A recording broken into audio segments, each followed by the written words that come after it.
ایک عورت ایک حکیم کے پاس آئی، کہنے لگی حکیم صاحب میرے شوہر کے گردے فیل ہو گئے ہیں، آپ مہربانی فرمائیے میرے ساتھ چل کر میرے شوہر کا علاج کیجیے۔ حکیم صاحب نے اپنی ضرورت کا سارا سامان اپنے ہمراہ لیا اور اس عورت کے ساتھ چل پڑے۔ جب اس کے گھر پہنچے، جیسے ہی حکیم صاحب نے اس کے شوہر کا چیک اپ کیا علاج کرنے کے لیے، اس کی طبیعت چیک کی تو ادھر سے عورت نے اپنے چہرے سے پردہ ہٹایا۔ جیسے ہی اس عورت نے اپنے چہرے سے پردہ ہٹایا، اچانک حکیم صاحب کی نظر، حکیم صاحب کی نگاہ جیسے ہی اس عورت کے چہرے پر پڑی تو حکیم صاحب بے ہوش ہو گئے۔ حکیم کی ہوش جاتی رہی، بے ہوش ہو گئے۔ کیوں بے ہوش ہوئے؟ اس لیے کہ وہ عورت اس قدر خوبصورت تھی، اس قدر حسین و جمیل تھی کہ زمانے کی عورتوں میں سب سے زیادہ حسین و جمیل تھی۔ اس قدر حسین تھی کہ 14ویں رات کا چاند بھی شرماتا تھا اسے دیکھ کر۔ حکیم صاحب کی آنکھیں اس کے خوبصورت مکھڑے پر جم گئی۔ حکیم صاحب کو جیسے ہی ہوش آیا، حکیم صاحب کی نیت بدلی ہوئی تھی۔ حکیم نے کہا کس قدر حسین و جمیل عورت ہے، اگر میں اس سے شادی کر لوں تو خوبصورت عورت کے ساتھ وقت بتانے کا مزہ نہیں آئے گا، اس کے ساتھ وقت گزارنے کا مزہ نہیں آئے گا، لطف اندوز ہونے کا مزہ نہیں آئے گا۔ حکیم صاحب کی نیت خراب ہو گئی۔ حکیم نے اس خوبصورت عورت کو علیحدگی میں بلایا، کہنے لگا تم مجھ سے جو چاہو لے لو مگر تم مجھ سے شادی کر لو، تمہارا شوہر تو ویسے ہی مرنے والا ہے، اس کے تو گردے ویسے ہی جواب دے گئے، یہ آج نہیں کل مر جائے گا، میرے پاس اتنا پیسہ ہے، اتنی دولت ہے، کیوں نہ تم مجھ سے شادی کر لو، ساری زندگی تجھے خوش رکھوں، کائنات کی تمام خوشیاں مول خرید کے تیرے جیسے حسین و جمیل عورت کے قدموں پہ نچھاور کر دوں گا۔ اس حسین و جمیل عورت نے کہا کہ میری ایک شرط ہے۔ حکیم کی آنکھیں کھل گئیں، جلدی بتا کون سی تیری شرط ہے؟ تیرے جیسی حسین و جمیل لڑکی کو پانے کے لیے آسمان سے تارے بھی توڑ کے لانے پڑی تو یہ حکیم لانے کے لیے تیار ہے، آسمان سے تارے بھی توڑ کے لانے پڑے تو میں لانے کے لیے تیار بیٹھا ہوں، جلدی بتا کون سی تیری شرط ہے؟ اس نے کہا کوئی لمبی چوڑی شرط نہیں ہے، بس یہی ہے کہ اس بیمار کو جس کے گردے فیل ہو گئے ہیں اسے زہر کا ٹیکہ لگا دو، یہ مر جائے گا، مجھ سے شادی کر لینا۔ حکیم نے نہ آؤ دیکھا نہ تاؤ، بیگ سے زہر کا ٹیکہ نکالا، اس کے شوہر کو ٹیکہ لگایا، وہ بیچارہ وہیں مر گیا۔ اس کے مرتے ہی حکیم صاحب نے اس کی خوبصورت بیوی سے شادی کر لی۔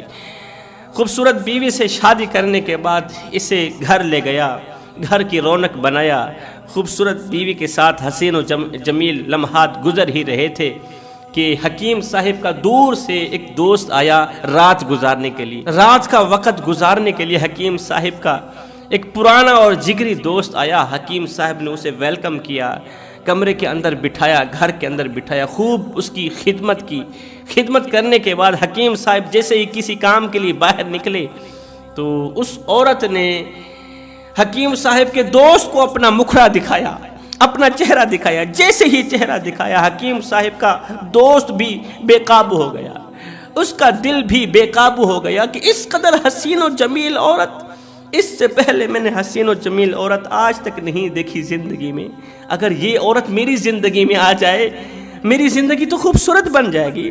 خوبصورت لڑکی کے ساتھ وقت بتانے میں مزہ نہیں آئے گا، لطف نہیں آئے گا۔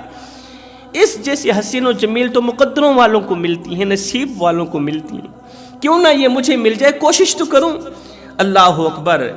اس نوجوان نے اس خوبصورت عورت کو ایک سائڈ پہ بلایا، کہا کہ اگر تو مجھ سے شادی کر لے، بدلے میں جو مانگنا ہے مانگ، میں تجھے دینے کے لیے تیار ہوں۔ مجھے تجھ سے دیکھتے ہی دیکھتے محبت ہو گئی ہے، تیرے چہرے سے میری نظر ہٹتی نہیں ہے، تیرا چہرہ اس قدر خوبصورت ہے کہ 14ویں رات کا چاند بھی تجھے دیکھے تو شرما جائے۔ اس نے کہا مجھے حاصل کرنے کے لیے میری ایک چھوٹی سی شرط ہے۔ اس نے کہا جلدی بتا کون سی تیری شرط ہے، تجھے پانے کے لیے تو میں موت سے لڑنے کے لیے تیار ہوں، بتا جلدی کون سی تیری شرط ہے۔ اس نے کہا کوئی لمبی چوڑی شرط نہیں ہے، بس یہ ہے کہ اس حکیم کو مار دو، بس میں تیری ہو گئی۔ حکیم کو جان سے مار دو، بس میں تمہاری ہو گئی، اس لیے کہ حکیم مجھ سے ٹوٹ کے محبت کرتا ہے، ٹوٹ کے پیار کرتا ہے، تو اسے مار دے۔ اس نے کہا یہ کام ہی آسان ہے۔ دوست حکیم صاحب کی دکان پر گیا، زہر کی پوڑی اٹھائی، پانی میں جھول کر حکیم صاحب کو پلا دی، حکیم وہیں فوت ہو گیا۔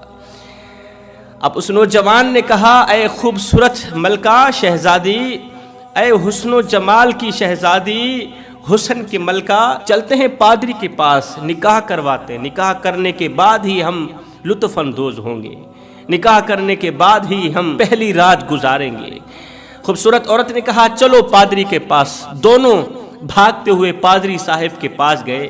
اس دور کی شریعت کے مطابق کہا کہ ہمارا نکاح پڑھاؤ، ہم شادی کرنا چاہتے ہیں۔ پادری صاحب نکاح ابھی پڑھا ہی رہے تھے کہ اس کی نظر اچانک خوبصورت عورت کے چہرے پر پڑی تو پادری صاحب کا دل بھی بے قابو ہو گیا۔ پادری صاحب بھی بے قرار ہو بیٹھے کہ اتنی خوبصورت عورت، اس سے پہلے تو میں نے اس طرح کی عورت زندگی میں نہیں دیکھی۔ اگر یہ عورت میری زندگی میں آ جائے تو زندگی گزارنے کا مزہ نہیں آ جائے گا، لطف اندوز ہونے کا مزہ نہیں آ جائے گا۔ دنیا بھائی خوبصورتی کے پیچھے مرتی ہے، دنیا خوبصورتی کے پیچھے اپنا ایمان خراب کرنے کے لیے تیار ہے۔ خوبصورتی کے پیچھے دنیا کے لوگ دنیا بھی برباد کرنے کے لیے تیار ہیں اور آخرت تباہ کرنے کے لیے بھی تیار بیٹھے ہیں۔ بس خوبصورت عورت مل جائے، وہ کسی بھی مذہب کے ساتھ تعلق رکھنے والی ہو۔ میری قوم کے نوجوان اپنے بوڑھے باپ کی عزت والی پگڑی خاک میں ملانے کے لیے تیار بیٹھے ہیں، بوڑھے باپ کی گردن جھکانے کے لیے تیار بیٹھے ہیں۔ یہاں پر میں سونے کی تختی پہ لکھنے والا ایک جملہ دے کے جاؤں گا۔ میں کہنا اتنا چاہتا ہوں، اے نوجوان، زندگی میں کوئی ایسا کارنامہ سر انجام مت دینا، زندگی میں کوئی ایسا گناہ مت کرنا کہ تیری گھٹیا حرکت کی وجہ سے تیرے بوڑھے باپ کی عزت والی پگڑی کسی کمینے کے پاؤں تلے نہ رو دی جائے۔ کہیں ایسا نہ ہو کہ سر اٹھا کے چلنے والا تیرا باپ کہیں اس کا سر جھک بھی نہ جائے۔ اتنا خیال رکھنا۔ کسی کو دکھ دو گے تو دکھ ملیں گے، کسی کو ایک پل کی خوشی دو گے۔ اللہ فرماتا ہے کسی کو دکھ دے کر، کسی کو پریشان کر کے، کسی کی عزت والی پگڑی خاک میں ملا کے میرے دروازے پر اپنی خوشیوں کی خیرات مانگنے مت آنا، اور کسی کو ایک پل کی خوشی دے کے پھر اپنی پریشانی کی پرواہ مت کرنا، اپنی پریشانی کی فکر مت کرنا۔ تیری پریشانی جانے میں رب جانوں، میں تجھے پریشانیوں سے آزاد کر دوں گا، تیری زندگی میں اس قدر خوشیاں پیدا کروں گا کہ بڑے بڑے خوش قسمت ترین لوگ تیری خوشی پر رشک کریں گے، تیری زندگی پر رشک کریں گے، تیری کامیابی پر رشک کریں گے۔ اللہ اکبر۔ اب جیسے ہی پادری نے خوبصورت عورت کا چہرہ دیکھا، دل بے قابو ہو گیا، دل میں شوق پیدا ہوا کہ کیوں نہ اس سے شادی کر لوں، اس کے ساتھ زندگی گزارنے کا مزہ آئے گا، لطف اندوز ہونے کا مزہ آئے گا۔ عورت نے وہی بات کی، میری تو ایک ہی خواہش ہے کہ اس نوجوان کو مار دو جو مجھ سے شادی کرنے کے لیے مجھے آپ تک لے کے آیا، اسے مار دو، میں تم سے شادی کر لیتی ہوں۔ پادری نے اس نوجوان کو مار دیا، دولہے کو مار دیا، خوبصورت عورت سے خود شادی کر لی۔ زندگی کے خوبصورت لمحات گزر ہی رہے تھے کہ ادھر سے بادشاہ سلامت بیمار ہو گئے۔ بادشاہ نے کہا جلدی جاؤ پادری کو لے کرو۔ پادری آئے، کوئی دم پھونک جھاڑے، دم پھونک کرے، ہو سکتا ہے اللہ تعالیٰ اس کی دم پھونک کے صدقے مجھے شفا دے دے۔ وزیر گیا پادری صاحب کے گھر، کہا تجھے بادشاہ بلا رہے ہیں، بادشاہ بیمار ہیں، وہ دم کروانا چاہتے ہیں آپ سے، جلدی آئیں بادشاہ کو پھونک ماریں، جلدی آئیں بادشاہ کو دم کریں۔ اتنے میں وہ خوبصورت عورت کمرے سے باہر نکلی، ایسے ہی اپنے چہرے سے پردہ ہٹایا۔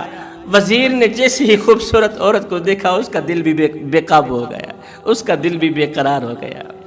اس کے دل نے چاہا کیوں نہ اس خوبصورت عورت سے شادی کر لوں، اس کے ساتھ زندگی گزارنے کا مزہ آئے گا، لطف اندوز ہونے کا مزہ آئے گا۔ دل نے بار بار اصرار کیا کہ کیوں نہ نکاح کا پیغام دوں، شادی کا پیغام دوں۔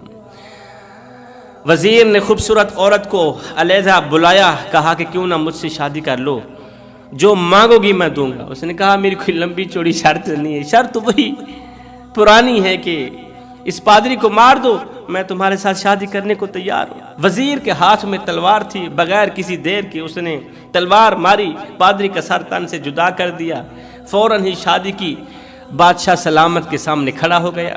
وہ وزیر تھا بادشاہ کا، بڑا ہی خاص وزیر تھا۔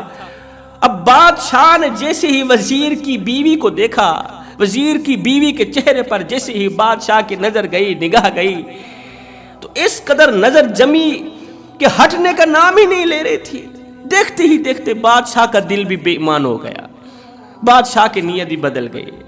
بادشاہ نے خوبصورت عورت کو دیکھا، دیکھتے ہی دیکھتے دل بے قرار ہو گیا، قلب میں یہ شوق پیدا ہوا کہ کیوں نہ بادشاہ تو اس عورت کو حاصل کر لے، شادی کر لے، زندگی گزارنے کا مزہ آئے گا، لطف اندوز ہونے کا مزہ آئے گا۔ آخر یہ عورت ہے کون؟ سب کو مارتی چلی آ رہی، اس سے پہلے کتنوں کو اس نے مارا، کتنوں کا سر تن سے جدا کیا، کتنوں کو زہر دلوایا، کتنے کے گردے خراب کیے، کتنوں کا دل خراب کیا، کتنوں کی زندگی اجاڑی، کتنوں کی دنیا برباد کی اور کتنوں کی آخرت برباد کی۔ آخر یہ کم بخت عورت ہے کون؟ آگے جا کے بتاتا ہوں۔ بادشاہ نے وہی کیا جس کا ڈر تھا، بادشاہ نے وزیر کو ختم کر دیا، مار دیا، اس کی بیوی کے ساتھ شادی کر لی۔ اب پہلی رات تھی جسے آپ سہاگ رات بولتے ہیں، پہلی رات تھی۔ بادشاہ جیسے ہی خوبصورت عورت کے کمرے کے اندر داخل ہوا، جیسے ہی دلہن کے قریب بیٹھا، قبل اس کے کہ اس سے لطف اندوز ہوتا، بادشاہ نے پوچھ ہی لیا، اے خوبصورت عورت، ملکہ، شہزادی، مجھے تجھ سے اس قدر محبت ہو گئی ہے، محبت ہی نہیں بلکہ مودت ہو گئی۔ جس طرح مچھلی کو پانی کے ساتھ مودت ہوتی ہے نا، کہ مچھلی پانی کے بغیر زندہ نہیں رہ سکتی، اور میں بھی تیرے بغیر زندہ نہیں رہ سکتا۔ میں ایک بات آپ سے پوچھنا چاہتا ہوں، وہ یہ ہے کہ تیرے خلاف اتنے بڑے مقدمات درج ہیں، تو نے کتنوں کو مارا، کتنوں کی جان لی، کتنوں کو جان سے مارا، کتنوں کی دنیا برباد کی، کتنوں کی زندگی برباد کی، تیرے اوپر اتنے مقدمات درج ہیں، بتا تو صحیح آخر تو ہے کون، اور تو بندوں کو کیوں مرواتی ہے؟ اس عورت نے کہا کہ میں ہر ایک انسان کو بھی نہیں مرواتی، میں اس شخص کو مرواتی ہوں جو مجھ سے ٹوٹ کے محبت کرتا ہے، جو مجھ سے ٹوٹ کے پیار کرتا ہے۔ بادشاہ نے کہا محبت کرنے والوں کے ساتھ اسی طرح کا سلوک کیا جاتا ہے، مودت کرنے والوں کے ساتھ، اپنے نام کے گیت گانے والوں کے ساتھ اسی طرح کا سلوک کیا جاتا ہے، تو شرم نہیں آتی؟ اس عورت نے کہا بادشاہ میں نے 10-20 لوگوں کو تو مارا ہی نہیں ہے، میں نے تو 10-20 کروڑ لوگوں کو مارا ہے، 10-20 لاکھ لوگوں کو مارا، میں نے لاکھوں کے لاکھوں مردوں کو مار دیا، ان کی زندگی برباد کر ڈالی، ان کی دنیا بھی برباد کر ڈالی، ان کی آخرت بھی برباد کر ڈالی، اور میرے اوپر ایک مقدمہ نہیں، لاکھوں مقدمے، کروڑوں مقدمے درج ہیں۔ بادشاہ سر پکڑ کے بیٹھ گیا، پوچھنے لگا بتا تو صحیح آخر تو ہے کون، کون سی بلا ہے؟ تو اس عورت نے کہا بادشاہ میں دنیا ہوں۔ اللہ اکبر، میں دنیا ہوں، مجھے لوگ اس قدر پسند کرتے ہیں کہ میری محبت کی آڑ میں آ کر، میری خوبصورتی کی آڑ میں آ کر لوگ بے ایمان ہو جاتے ہیں، ایمان بیچ ڈالتے ہیں، ایمان کو ایک جگہ پھینک دیتے ہیں۔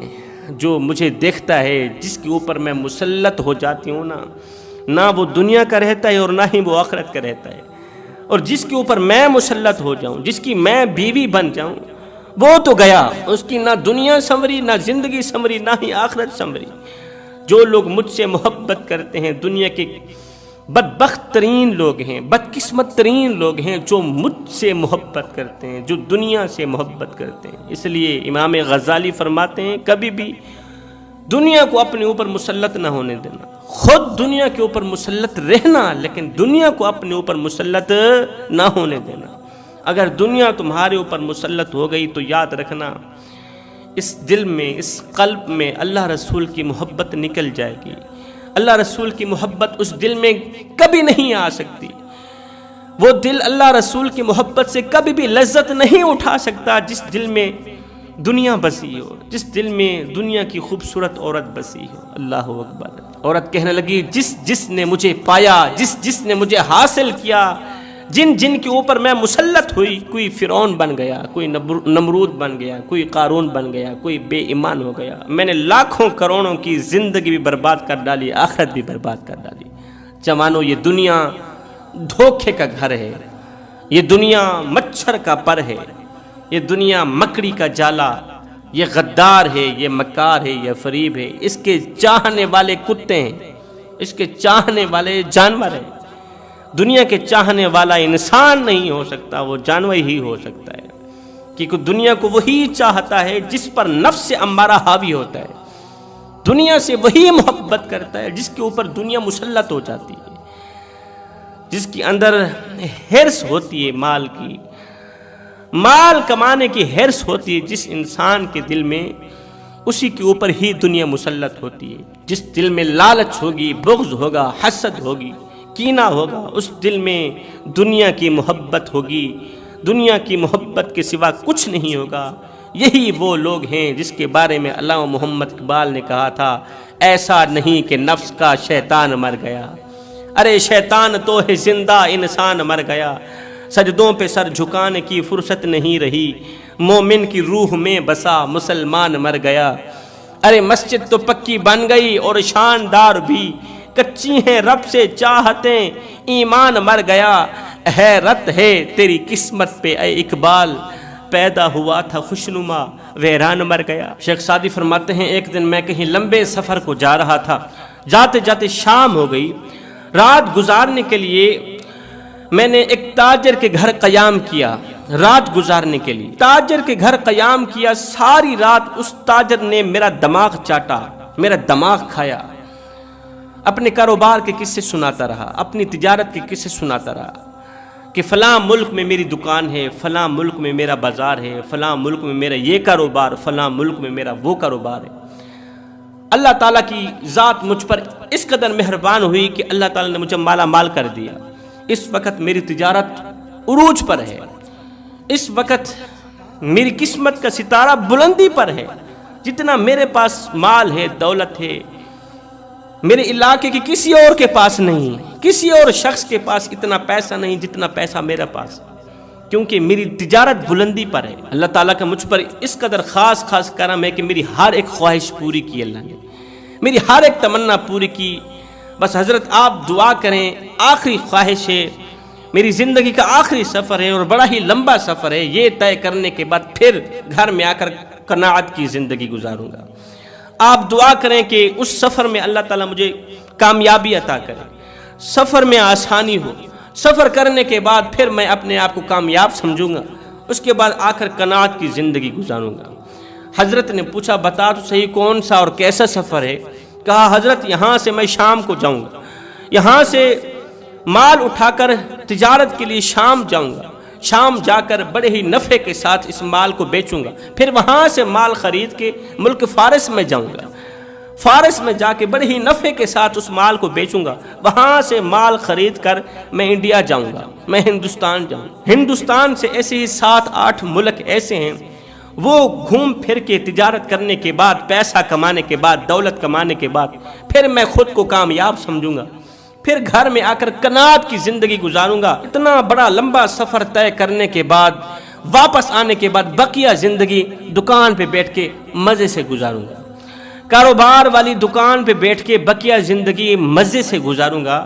حضرت شیخ سعدی فرماتے ہیں میں سر پکڑ کے بیٹھ گیا، میں نے کہا 40 سال کی عمر ہے تیری، 20 سال اور بھی لگ جائیں گے اتنا سفر طے کرتے کرتے، 10 سال اور بھی لگ جائیں گے، اور تیری سوچ یہ ہے، تیرا گمان یہ ہے کہ جب تو گھر واپس جائے گا تو بقیہ زندگی بھی دکان پہ بیٹھ کے ہی گزارے گا۔ اے انسان تیرا یہی خیال ہے نا کہ سب کچھ کرنے کے بعد بھی بقیہ زندگی تو دکان پہ بیٹھ کے ضائع کرنا چاہتا ہے، بقیہ زندگی بھی تو مال میں ضائع کرنا چاہتا ہے۔ تیری آنکھوں پر اس قدر غفلت کی پٹی باندھی ہے اس دنیا نے، تیری آنکھوں پر اس قدر غفلت کی پٹی باندھی ہے اس مال نے، اس دولت نے، اور نادان تو نہیں جانتا نہ کفن میں جیب ہے نہ قبر میں الماری ہے، اور کمال کی بات تو یہ ہے کہ موت کا فرشتہ رشوت بھی نہیں لیتا، موت کا فرشتہ پیسے بھی نہیں لیتا، وہ روح نکال کے چلا جاتا ہے۔ پھر مرنے کے بعد جب